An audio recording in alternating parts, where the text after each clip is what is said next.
किसी समय की बात है। एक हरे भरे पहाड़ों के बीच बसा था एक सुंदर सा गांव, सुखपुर। वहाँ की हवा में हमेशा एक मधुर सुगंध बहती थी, जैसे फूलों की बातें हवाओं से हो रही हों। गांव के किनारे एक छोटी सी नदी बहती थी, जिसकी कलकल ध्वनि सुनते ही मन शांत हो जाता था। इस गांव में एक बालक रहता था, जिसका नाम था अर्नव। अर्नव को कहानियां सुनना बहुत पसंद था, खासकर अपनी दादी माँ से। हर रात जब आकाश में तारे टिमटिमाने लगते और ठंडी हवा बहने लगती, तब दादी उसे अपनी नर्म गोदी में सुलाकर एक नई कहानी सुनाती।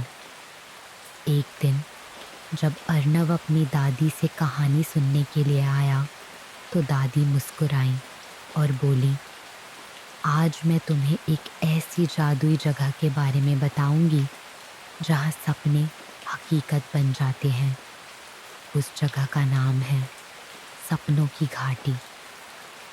अर्नव की आंखें चमक उठी और वह पूरी तन्मयता से दादी की कहानी सुनने लगा। सपनों की घाटी की कहानी बहुत समय पहले एक शांत और हरे भरे जंगल के बीच सपनों की घाटी बसी हुई थी। यह घाटी सिर्फ उन्हीं को दिखाई देती थी जिनके दिल में सच्ची मासूमियत और सुंदर सपने होते थे। कहते हैं कि इस घाटी के पेड़ सोने की रोशनी से चमकते थे और यहाँ बहने वाली झील का पानी सितारों की तरह झिलमिलाता था। जब भी कोई थका हुआ या चिंतित व्यक्ति इस घाटी में जाता, तो वह हल्का महसूस करता, जैसे सारी चिंताओं का भार कहीं उड़ गया हो। वहाँ के फूल कानों में मधुर लोरी गाते और धीमी धीमी चांदनी पूरे वातावरण को शांति से भर देती। इस घाटी के बीचों बीच एक नीली जादुई झील थी, जिसके पानी को छूते ही मन की सारी उलझनें खत्म हो जाती थी। यह झील उन लोगों को सपनों की दुनिया में ले जाती थी, जो अपने दिल की सच्ची इच्छा को पहचानते थे। एक बार एक छोटा बच्चा राह भटक कर इस घाटी में आ गया। वह बहुत उदास था, क्योंकि उसे लगता था कि उसके सपने कभी पूरे नहीं होंगे।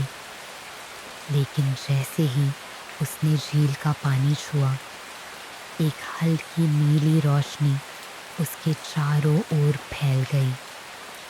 उसकी आंखें धीरे धीरे बंद होने लगीं और जब उसने फिर से आंखें खोली, तो वह अपने सपने में था, एक ऐसी दुनिया में जहाँ सब कुछ संभव था। वहाँ रंग बिरंगे बादल थे, परियां मुस्कुरा रही थीं और हर चीज़ आनंद से भरी हुई थी। वह बच्चा खुशी से नाचने लगा, गाने लगा और फिर हल्के हल्के झील के किनारे सो गया।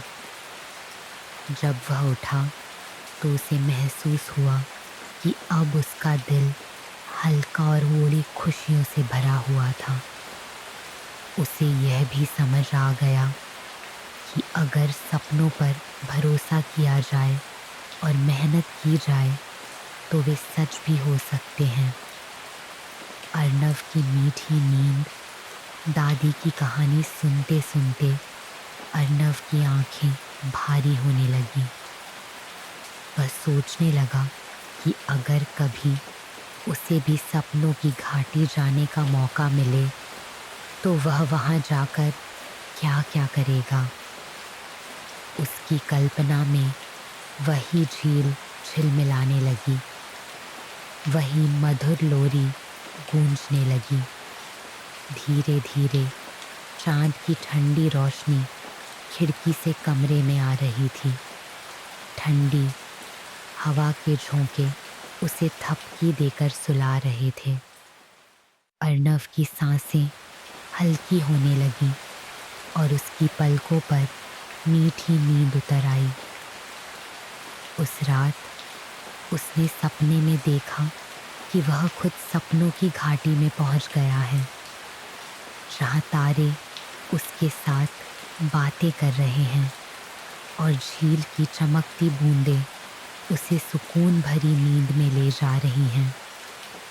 अंत, अब तुम भी अपनी आंखें बंद करो, हल्की हल्की हवा को महसूस करो और अपने दिल के किसी सुंदर कोने में सपनों की घाटी की सैर पर निकल जाओ, जहां सिर्फ शांति, प्यार और मीठी नींद तुम्हारी राह देख रही है। शुभ रात्रि।